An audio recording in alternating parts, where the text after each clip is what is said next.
her valgkamp. For eksempel, hvor dygtige de enkelte kandidater har været til at begrumme deres budskaber. Og også, at man har planlagt styringen af de her valgdebatter fra KNR. Det synes jeg, man har gjort rigtig godt. Man har været streng og overholdt de minutter, der var tildelt de enkelte. Så derfor så synes jeg, at jeg også skal rose ledelsen lidt hos journalisterne. Altså, den måde, vi klæder os ud på, og ligesom vi signalerer, hvor vi kommer fra. Er det europæisk tankegang, eller hvad? Ja, det ved jeg ikke. Altså, før i tiden, der snakkede vi jo aldrig om højre partier og venstre partier, og blå partier og røde partier. Det har vi jo ikke snakket om tidligere på den måde, men det er vi altså også blevet smittet af på den måde, at vi er begyndt at snakke om de blå partier, de røde partier, og nu har vi også de grønne partier, som jo egentlig går ind for bæredygtighed og for klimavenlige tiltag, og også projekter, som ikke går ud over miljøet. Men altså, vi er også nemmere at påvirke, vi her i Grønland. Altså, den måde, du har klædt dig på, handler overhovedet ikke om, hvor du kommer fra. Du ligner slet ikke en fra Grønland, når man bare ser på dit tøj. Jamen, tal for dig selv, Lars Emil. Du ser heller ikke... Ja, jo, Rosangor. Altså, når man ser på for eksempel den måde, som kvinderne klædte sig på til det amerikanske valg, der så vi jo for eksempel, at da flere og flere kvinder begyndte at kæmpe for deres kvinderettigheder i USA, jamen så brugte de meget hvidt tøj for ligesom at signalere renhed. Men med hensyn til, hvilken farvesymbolik vi for eksempel tillægger blå, for eksempel, det kan jo være rolighed, det kan jo være, og den blå farve, den bliver jo også brugt af Grønlandsbanken og flere andre, mens den røde, den ligesom signalerer det varme og det blod og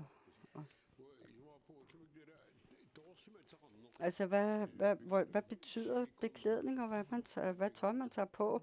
Jeg synes, at man skal se ordentligt ud, og jeg synes også, at man skal klæde sig ordentligt på. Jeg synes, vi skal have en bedre dresscode, også blandt de folkevalgte i Inatsisartut. Nogle gange ser vi, at de kommer i nærmest joggingbukser og t-shirt, altså mere afslappet tøj, man bruger derhjemme. Når man arbejder som politiker, så skal man altså også overveje, hvordan og hvorledes man klæder sig på. Det behøver selvfølgelig ikke at være det fineste pus, man tager på, men at man på den anden side heller ikke ser alt for fritidsagtigt ud. Så det er vigtigt, hvordan man klæder sig på, og hvad man klæder sig på med. Og selvfølgelig også, når man står på talerstolen, så er det jo også et spørgsmål om, hvordan man opfører sig.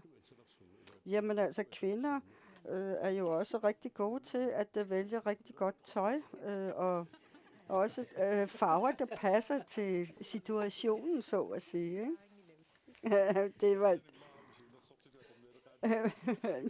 Altså, nu skal vi jo heller ikke sætte os ned som tøjrådgiver og designer. Lad os nu se et lille indslag igen til de mange valg, vi har i dag. Nu skal det handle om menighedsråd og et medlem. Vi har besøgt et tidligere medlem. Jeg har været med i menighedsrådet i 14 år. Og jeg er så den, der er blevet alderspræsident i vores menighedsråd. Arbejdet som menighedsrådets repræsentant er meget forskelligt. Jamen det, der er dejligt, det er, at menighederne stiller krav til rådet, og det er jo dejligt. Vi hører jo de seneste par år, eller de seneste par valg til menighedsrådene, at kandidaterne bliver ældre og ældre. Og hvad skal man så gøre for at få unge med ind i menighedsrådene? Jamen, hvor ville det være dejligt, hvis det var, at vi havde flere unge, der kandiderer til menighedsrådene. Men så vidt jeg kan se, så er der ikke nogen unge blandt kandidaterne denne gang heller.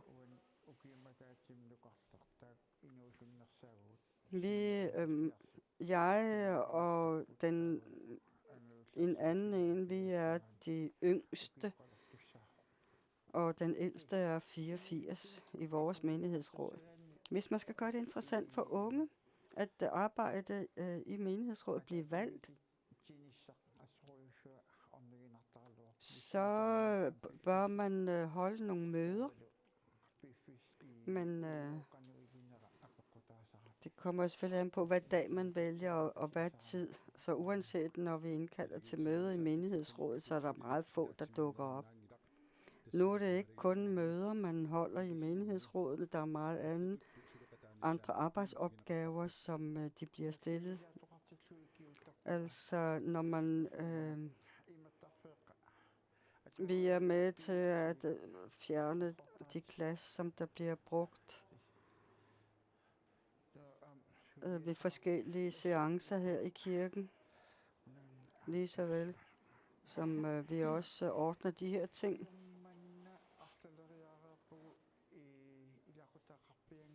Og blandt andet så har vi også i år haft flere begravelser, hvor der ingen pårørende var til at deltage. Og så må vi jo også træde til som medlemmer af menighedsrådet. Så det her, i år har vi haft, er vi blevet hedkaldt flere gange på grund af de enlige, der skulle begraves. Så der har været flere i det sidste års tid. Det er også muligt i menighedsrådet, eller som medlem af menighedsrådet, at hvis der ikke er nogen til at forestå forkyndelsen, så kan præsten bede menighedsrådets medlem om at gøre det, og det har vi også gjort.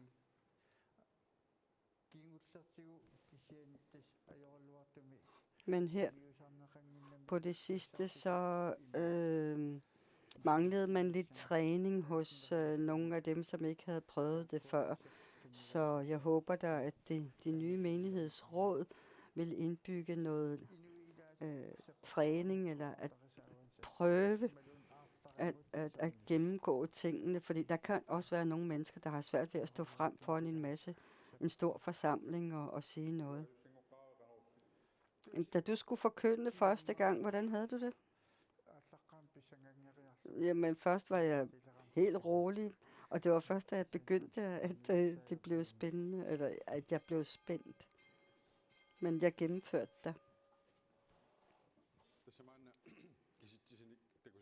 Nu skal vi se nogle tal og nogle resultater til Inatsisartut-valget. Og her er Asiat resultatet til Inatsisartut. Inuit Ataqatigiit har haft en fremgang på 8%. Siumut 6% fremgang. Naleraq status quo. Atassut fremgang plus 2%. Demokratiet minus 12%. Stort tilbagefald. Og Nunaat Taqi minus 4%. Og Samarbejdspartiet minus 1%. 68% af vælgerne i Asiat har afgivet deres stemme til Inatsisartut. Og her er de 10 topscorere til Inatsisartut fra Asiat-vælgerne. Muttibo Bede er topscorer, 340. Peter Olsen fra Asiat, 168. Og så Hans Enoksen fra Naleraq med 128. Og så en Inuit Ataqatigiit, Aqaloq Bede, 80. Erik Jensen, Siumut, 79. Altså, det ser ikke ud som om, at det bevæger særlig meget på det foreløbige landsresultat, vi har siddet med, når vi nu har de konkrete tal fra Asiat. Lars Emil, Jeg synes, at man kan se, at Inuit Ataqatigiit er fast konsolideret som højborg i Aasiaat. Og det ser ud som om, at Naleraq ser ud til at have fået noget fremgang. Men set over en kam, så synes jeg ikke, at styrkeforholdet mellem de forskellige partier har ændret sig særlig meget. Men det vi kan se, det er, at de unge kandidater og de nye unge kandidater gør sig bemærket. Og det kan vi også se med hensyn til resultatet fra Aasiaat. Med hensyn til Erik Jensen og stemmerne fra Aasiaat, så ser det ud til, at Erik Jensen har fået flere stemmer sammenlignet med Kim Kielsen. Så man er mere interesseret i Erik Jensen åbenbart. Ja, sådan kan man jo godt udlede resultatet. Og nu kan vi så komme med det foreløbige landsresultat til Inatsisartut. På landsplan har 66% deltaget i valget. Inuit Ataqatigiit har en stor fremgang på 11%. Og så kommer Siumut på nummer anden pladsen med plus 2% fremgang. Naleraq minus 1%. Demokratiet stort tilbagefald minus 10%. Atassut plus 1% fremad. Nunatak minus 1%, og så Samarbejdspartiet minus 3%. Man kan sige, at at vælgerne har lyttet til, at luften skulle renses, og nu skulle man altså rense ud og få rene linjer i Inatsisartut. Har vælgerne lyttet til det? Ja, det ser sådan ud. Især når vi ser på dem, der har fået fremgang. For eksempel Inuit Ataqatigiit, der har fået 11% fremgang, og så demokraterne, der har fået minus 10 i tilbagefald. Det er jo interessant at undersøge det. Altså, når vi ser på de kvinder, som Siumut har stillet op til Inatsisartut, Vivian Motzfeldt og også, Doris J. Jacobsen, dem ser vi ikke engang her på top 10-listen. Her så Muttiborup Ede 3.380 personlige stemmer. For Siumut Kim Kielsen 1841, Naleraq Hans Enoksen 1471, Inuit Ataqatigiit Aqaloq B. Ede 1287, Siumut Erik Jensen 1186, Inuit Ataqatigiit Asii Kemnis Narup 983 stemmer. Og så Atassut dernede, at Aqaloq Claesen Jeremiasen 858. Og man kan se, at på landsplan, der har Kim Kielsen altså formået at slå Erik Jensen. Og hvad skal vi udlede af det? Altså, Kim Kielsen er blevet budt velkommen i højere grad end Erik Jensen. Det er kun Aqaloq Hø og ikke Dam. Så er det godt, at jeg ikke skal forestå nogen dåb af nogen og navngivning. Altså de 31 kan vi nu offentliggøre her. Peter Olsen, Galistat Lund, Aqaloq Bilman Ede, Asii Kemnis Narup, Aqaloq Hø, Naja H. Nathanielsen, Muttiborup Ede, Marianne Paviasen, Mimi Carlsen, Stine Ede, Christian Jeremiasen og Sofia Geisler. Det er dem, der er blevet valgt til Inatsisartut fra Inuit Ataqatigiit. Og så Siumut, Qarsaq Hø Dam, Vivian Motzfeldt, Anders Olsen, Erik Jensen, Lars Poulsen, Malahøj Gogo, Jes Svane, Doris Jacobsen Jensen, Kim Kielsen og Aslak Vilhelm Jensen. Det var Siumutterne. Så er der 4 fra Naleraq. Hans Enoksen, Pelle Broberg, Jens Nabat og Immanuel Nugo. 3 demokrater. Anna Wangenheim, Jens Frederik Nielsen og Nivi Olsen. Og så 2 fra Atassut, Aqaloq Claesen Jeremiasen og Sivert K. Heilmann. Hvad skal der ske de kommende dage, nu vi kender navnene her? Lars Emil, jamen uden tvivl, hvis ikke de allerede er begyndt at indlede forhandlinger om Naalakkersuisut-koalition, så er det nok det første, de gør. Men uanset hvad, så vil de nok lige snakke med deres hovedbestyrelse i partierne først, for ligesom at lægge slagplanen. Og så det næste, det er jo, at partierne begynder at invitere hinanden til dialog og snak, og også i forhold til, hvad det er, man skal satse på fremad. Med hensyn til Stine Ede, som jo har fået et kæmpe valg til kommunalbestyrelsen, og hun ser ud til at være borgmesterkandidat, men hun har også fået valg til Inatsisartut, har hun også fået sit sæde. Hvad tror du, hun gør? Jamen tidligere i aften snakkede vi om, at det var forventeligt, at hun kunne sætte sig i borgmesterstolen, Stine Ede, i kommunen Gujarat. Og man må jo forvente, at hun så lader en suppleant overtage sin plads i Inatsisartut.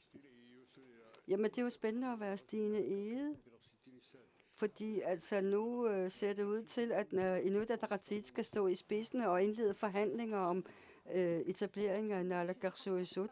Og det kunne være spændende, om de vil pege på Stine Ede som medlem af Naalakkersuisut. Altså, hvordan gør man det egentlig? Altså, man forhandler. Det vi gjorde i gamle dage. Det første, vi gør, det er at hilse på hinanden, uden at diskutere for meget. Men føler hinanden lidt på tænderne, og ligesom betoner, hvilken vej man ønsker at gå, og hvilke sager man vil satse på. Og hvis modparten siger nej, jamen, så går man videre til næste parti.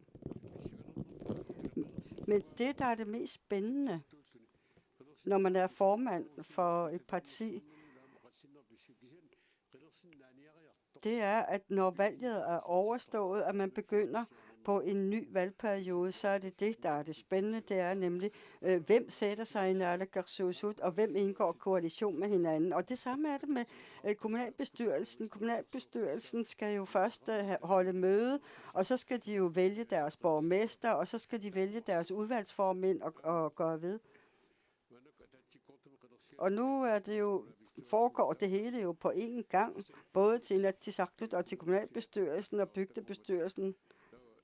Og vi kan jo se, at der er flere, som har opnået dobbeltvalg, altså, og det er jo så spændende at se, hvordan de vil vægte og veje, om man vil sidde der, eller her, eller begge steder. Men uanset hvad, så starter man jo med at snuse til hinandens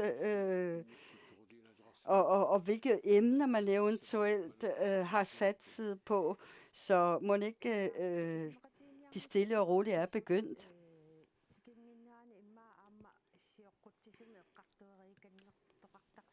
Altså selvfølgelig har man jo nok forsøgt at drøfte de her ting på et tidligere tidspunkt før valget. Ja, det må vi jo forvente, fordi man laver en masse sonderinger i valgkampen i forhold til, hvor det er, man kan finde hinanden. Men uanset hvad, så afventer man jo vælgernes dom og det færdige landsresultat.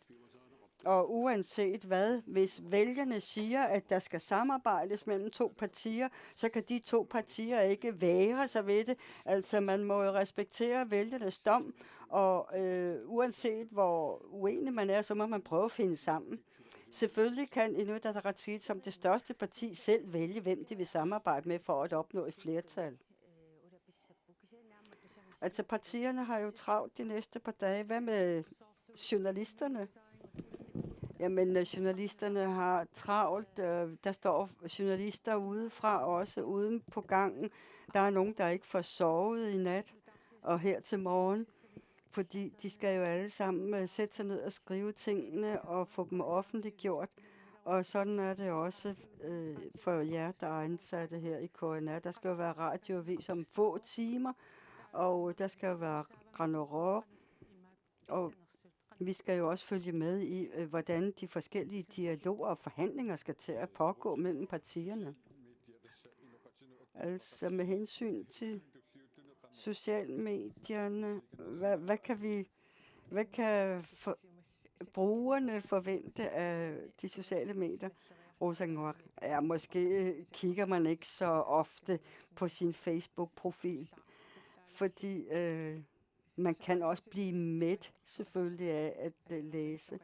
Men uanset hvad, så vil der jo selvfølgelig være nogen, som har brug for at komme med nogle budskaber eller markere sig på en eller anden måde. Så kan vi jo så sige, at når valgbarhedsnævnet har gennemgået de enkelte, der har opnået valg til Inatsisartut, så ved vi først til den tid, hvem det er, der rigtig kommer til at sidde i Inatsisartut. Vi venter stadigvæk på nogle få tal, men vi har også partiformændene stående herude, og vi skal have en partilederrunde. Og vi venter stadigvæk på Asiat-resultatet. Men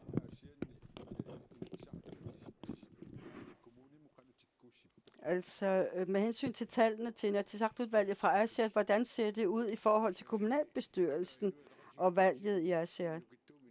Altså Inuit Ataqatigiit har konsolideret sig, og de står rigtig godt fast på deres højborg. Det fortsætter de med Inuit Ataqatigiit, og det vil ganske givet afspejle sig i sammensætning af kommunalbestyrelsen.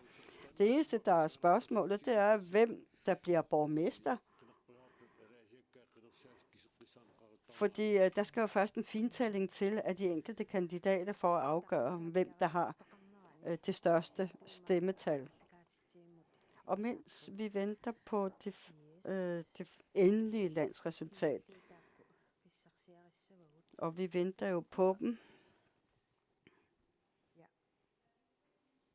og imens så får vi partilederne til at komme ind i studiet.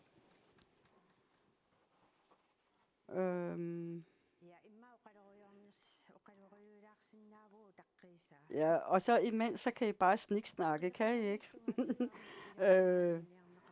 Det, man kunne bemærke under valgkampen, så var der jo selvfølgelig også en masse musik også. Rosengård.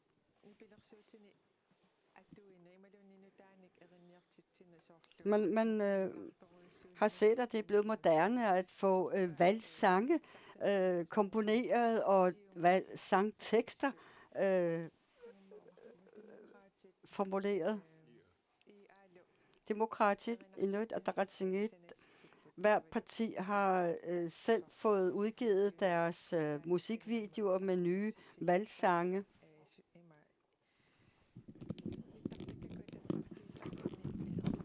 Og de har været meget fremme i de sociale medier. Så det har måske haft en påvirkning. Ja. Ja, det er klart. Altså, den slags musik, det er jo noget, som ingen alder har, og alle kan lytte til det. Så det var dejligt at lytte til de musikvideoer. Jamen altså, det er jo selvfølgelig også det der med, at det er tydeligt, at de også støtter omkring musikere og komponister. Og det er jo selvfølgelig også det der med, at de musikere har jo sikkert også på den måde også har fået lidt økonomi igennem den vej om.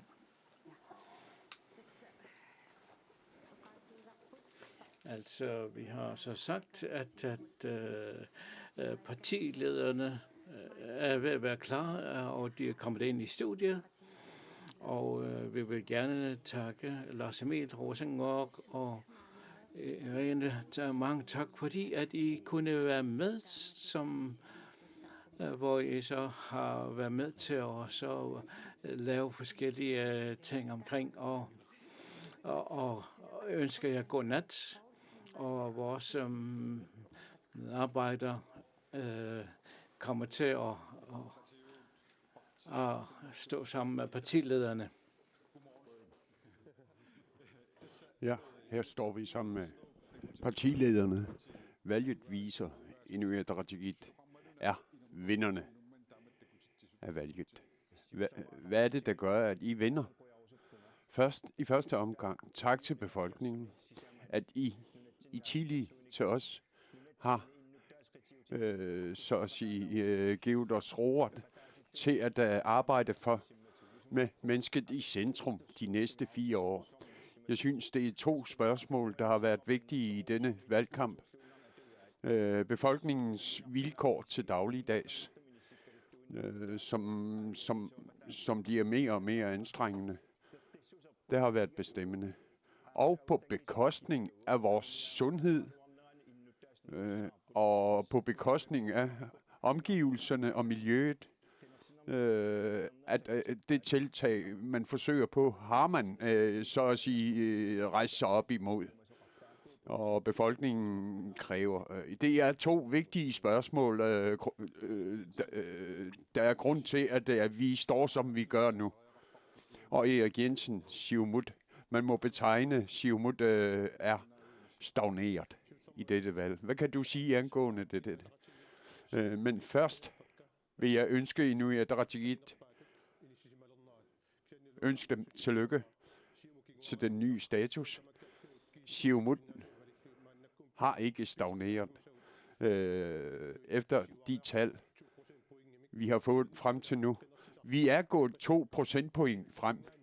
Det er fordi, at vælgere fra andre partier er gået over til Inuit Ataqatigiit, at vi er blevet overhalet, og Inuit Ataqatigiit er blevet størst. Jeg mener, at Siumut og dem, der har støttet Siumut og vælgerne, vil vi takke fra hjertet af, fordi de har støttet os i den grad, de har gjort. Vi er dem tak skyldige.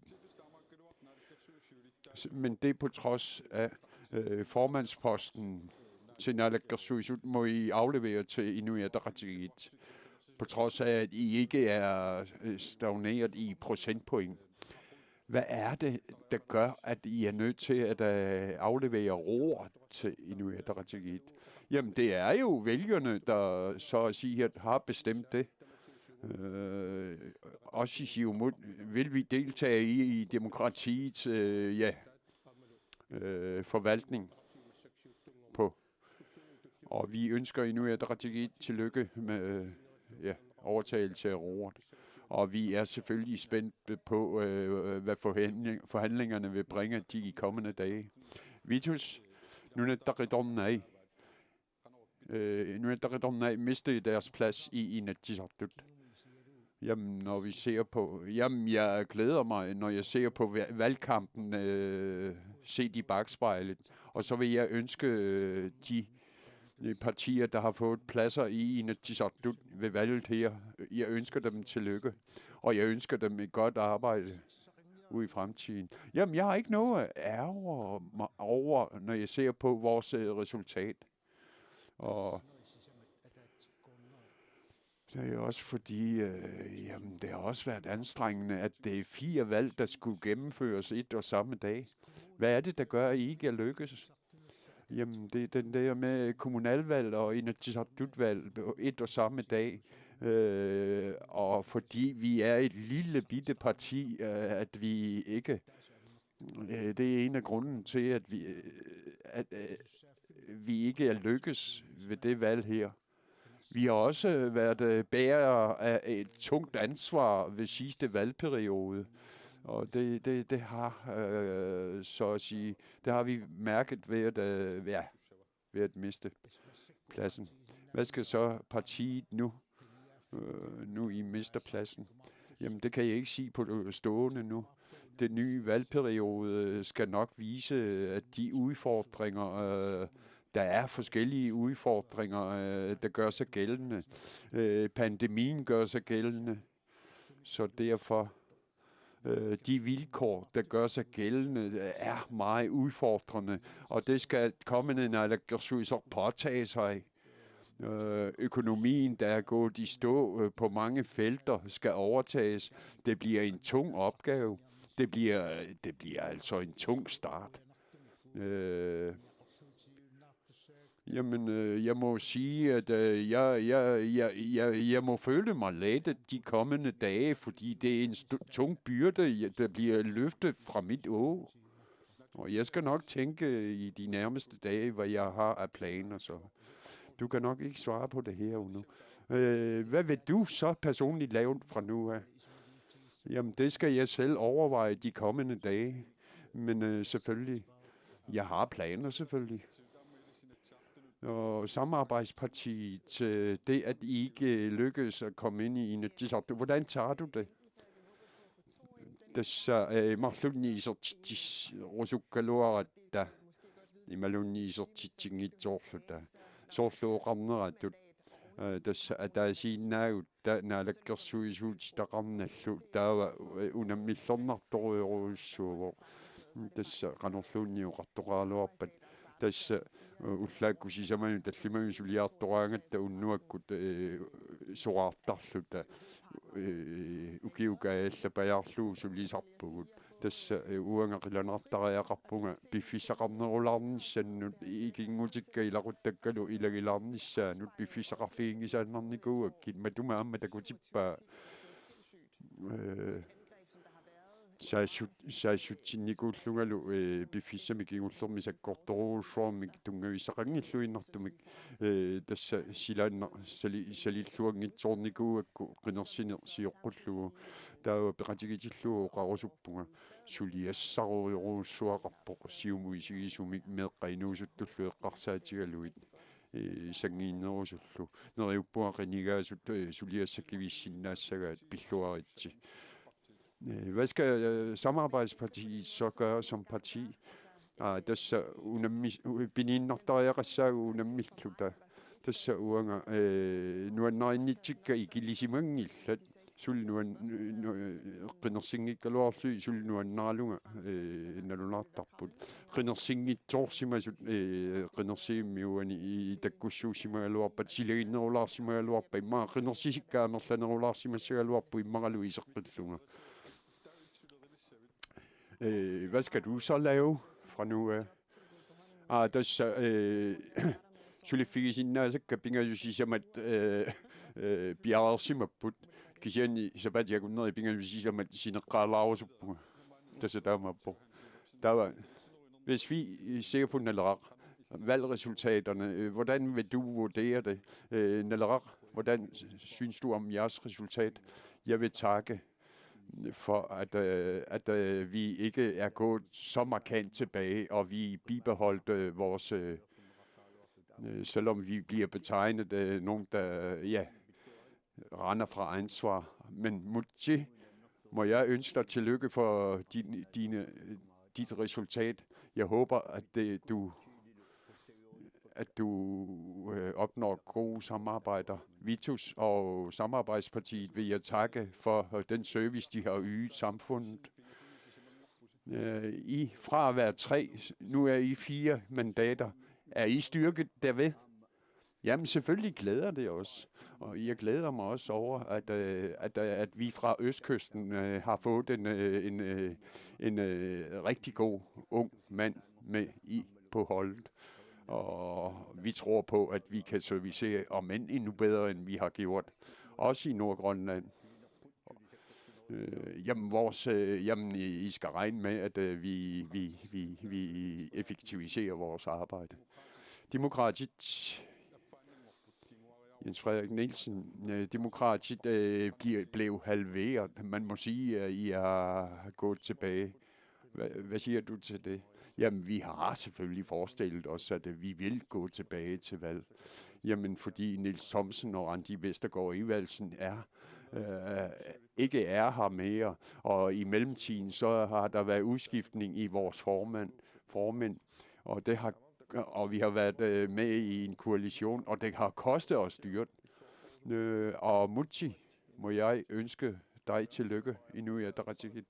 Jamen, samfundets udmelding er klart. Jeg ønsker jer et godt samarbejde. Det vil sige, at demokratiet er blevet svagere. Jamen, vi ser på en reformering af demokratiet nu. Vi har mange nye kandidater. Jamen, jeg glæder mig ved de kandidater, vi havde til valgkampen, og som har anstrengt sig og har Men det har ikke været nok. Jamen, vi mister ikke modet. Vi tænker på en ny opstart. Hvordan vil I foretage et skridt? Lad os lige samles i demokrati. Vi skal lige forbi det valg her. Vi har en plan om, at vi vil komme styrket tilbage. Dig som formand, hvad bliver din opgave nu? Nu hvor I er blevet halveret. Hvordan vil du arbejde videre? Jamen, den Chile, vi har haft fra samfundet, som vi har tabt, vil vi prøve at vende tilbage. Og vores afdelinger skal styrkes. Vi har en masse opgaver, vi skal have løst. Vi glæder os til en ny opstart. Aqaluk Jeremiasen bibeholdt deres 2 sæder i Inatsisartut. Hvordan føler du dig nu? Jamen først vil jeg lige takke vores vælgere. Fordi her må man også sige, jeg glæder mig over, at de har samlet sig om deres formand med tillid. Og for første gang i 26 år uden fremgang, har vi haft en fremgang denne gang. Det viser sig, at der sult er der tillid til, at selvom det er en lille fremgang, at vi har opnået. Det har været ned ad bakke i mange, mange år. Men her kan vi se, at samfundets tillid er ved at vende tilbage igen så småt. Mutti, du skal til at tage teten i forhandlingerne. Det er dig, der skal, der har teten i forhandlingerne. Hvem vil du henvende dig først til? Min første opgave bliver, at min hovedbestyrelse er blevet inviteret i morgen. Så vil jeg ønske mine frænder så at sige tillykke. Og så det næste bliver et samtale med de forskellige partier, de indledende samtaler med de øvrige partier, og om at se på, hvilken samarbejdsform vi kan opnå ved at samtale. Jamen, arbejdet starter fra i dag af. Valgperiode er forbi. En ny valgperiode starter nu, og på den baggrund, så skal vi arbejde. I sagde under valgkampen, at Kvanefjeldsprojektet skal stoppes fuldstændigt. Hvad bliver jeres skridt? Fordi høringerne kører endnu jo. Hvad bliver jeres reaktion? Inuit Ataqatigiit holder fast i deres udmelding. Jeg mener også, valget her viser, at lokalt, der hvor der er de planer, hvad vælgerne siger der. Og der må vi lytte til dem som ansvarlige, i stedet for at blive enige om, at vi er uenige. Vi må altså samles om, hvad vi kan samarbejde omkring.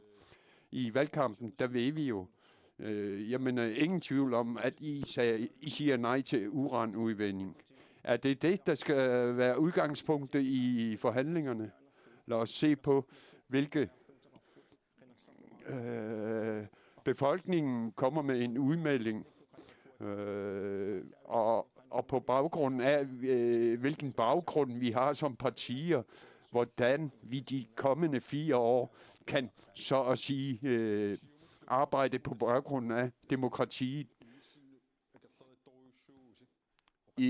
Der er altså partier, der har været stor splittelse partier imellem. Forbliver det sådan? Men nej, som sagt, så vil vi fra i morgen af begynde samtalerne med partierne og se på, hvordan vi kan få noget frugtbart ud af disse samtaler og opnå bedst mulige samarbejde. Vi har en pligt til at komme igennem en valgperiode, således at vi kan servicere befolkningen på bedste vis og høre på befolkningens udmeldinger. Og det skal være det centrale. Befolkningens ønsker og behov. Erik, kan du samarbejde med Inuit Ataqatigiit? Jamen, spørgsmålet vil blive, hvad de kommer og tilbyder os. Det kan vi ikke sige i forvejen på stående. Jamen, vi hører jo, at de ønsker samarbejde og samtaler, og så vi venter spændt på selvfølgelig, hvad de kan tilbyde. Det vil være det store spørgsmål. Vi har jo været til valgkamp med vores egne emner. Vi har ønsket, at der kommer over splittelser og samarbejde og samles, og således kommer vi i samarbejdet sådan. Og det er det, vi vil fra Siumuts side. Naleraq ønsker heller ikke uranudvinding, Hans Enoksen. Inuit Ataqatigiit og os har samarbejdet siden 2018 i de udvalg, hvor der ikke var plads til os. Så har Inuit Ataqatigiit medtaget os i udvalgsarbejdet, og der har vi ikke stødt på nogle problemer af nævneværdig grad. Vi vil samarbejde. Ingen tvivl om, hvis vi bliver inviteret til forhandlinger, så vil vi indfinde os, og vi har evnen til at samtale godt og forhandle godt partierne imellem. Dine partifrænder, jamen du har hvordan? Jamen, formand for demokratiet, du har partivenner, der har opnået flere valg, end du har. Jamen, jeg er ny i politik. Jeg er godt tilfreds med resultatet, jeg har opnået. Og mine personlige resultater. Jamen, partiet vægter højere end mine egne interesser. Aqaluk, hvad med dig? Siden 2019, der har vi haft teknisk samarbejde med Inuit Ataqatigiit. Vi er også et lille parti, så er det spørgsmål jo, om vi kan opnå kompromis på baggrund af vores ønsker også. Vi kan selvfølgelig ikke stille ultimatum på stående her og nu. Det er forhandlingerne, der vil være bestemmende. Du har jo før sagt, at du vil ikke ofre for meget ved forhandlinger. Er det stadigvæk sådan, du ser på det? Jamen, det er sådan, jeg ser på det. Så har vi har siden 95, der har vi været med i koalitioner, og der har vi offret alt for meget, og det har været medvirkende til, at vi er stagneret i størrelse og blevet en mindre parti gradvis. Når vi skal tage store beslutninger, jamen så må vi altså have vores egne partiønsker i hævd. Så jeg kan ikke... Erik Jensen, Kim Kielsen og dig, du tabte over for Kim Kielsen. Og hvordan vil du tage den situation omkring, hvor du så har tabt over for, hvor du har færre stemmer i forhold til Kim Kielsen? Jamen altså, vi har jo respekt over for alles stemmeret. Altså i forhold til ændringer, vi har haft et møde, altså, og vi har så haft vores generalforsamling, og vi respekterer jo selvfølgelig og det der med, og jeg vil så også ønske ham tillykke med et godt valg, også fordi at det er med til at løfte vores parti. Så derfor så synes jeg ikke, at det er noget problem for mig. Men altså, det er jo selvfølgelig nogle ting, som vi så også taler om, ting om den situation. Altså, dig og Kim har en forskel på 700. Jeg er ikke med, at jeg vil træde tilbage. Jeg vil kun gøre det, indtil vi har haft et generalforsamling. Altså, hvad med...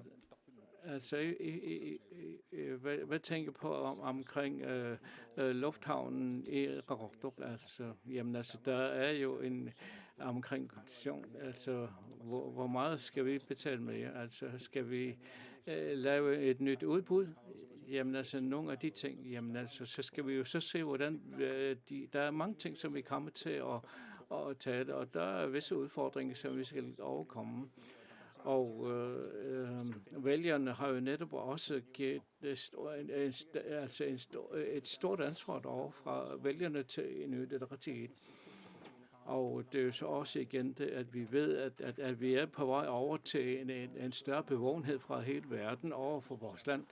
Og vælgerne har jo også givet et stort ansvar, og vi bliver nødt til at lytte til, at fællesskabet, og det er noget, som vi kan få et større magt ved at have et samarbejde, uanset hvordan end vi gør det. Og det er jo så det, at vi skal have det som et udgangspunkt. Altså nu er den 4:45 morgen, altså med tanke på kommunvalget. Altså Inuit Ataqatigiit kommer til at tage 2 borgmesterposter.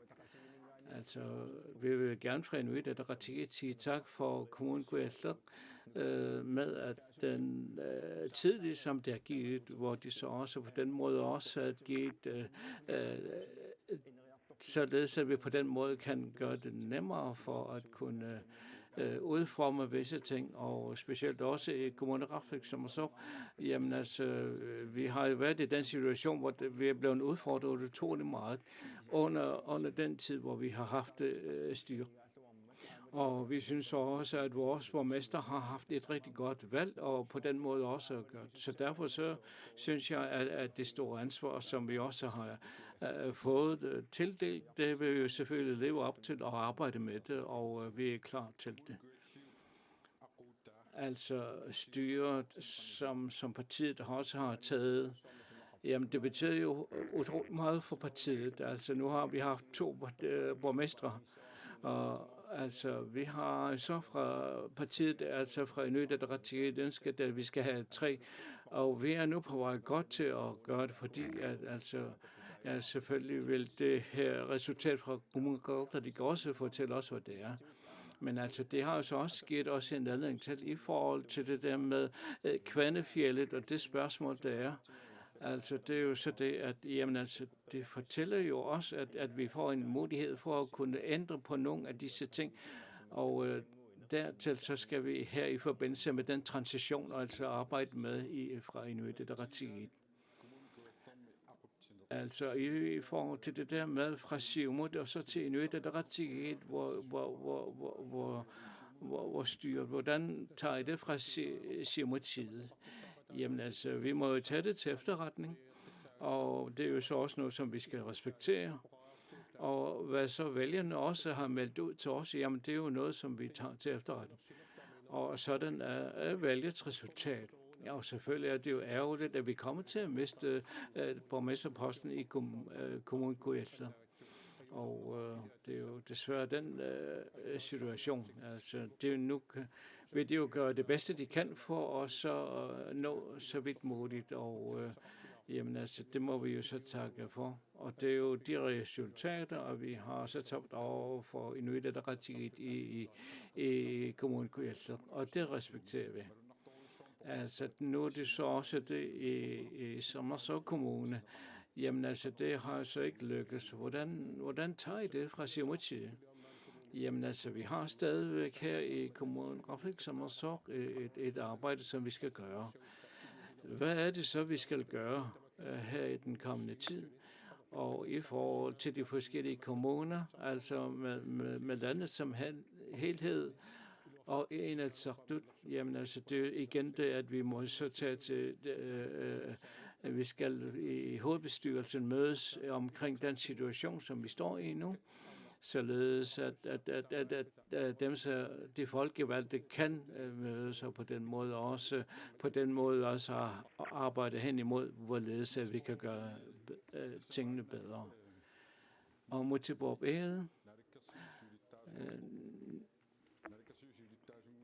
når du nu du bliver vist den yngste regeringsleder her i Grønland.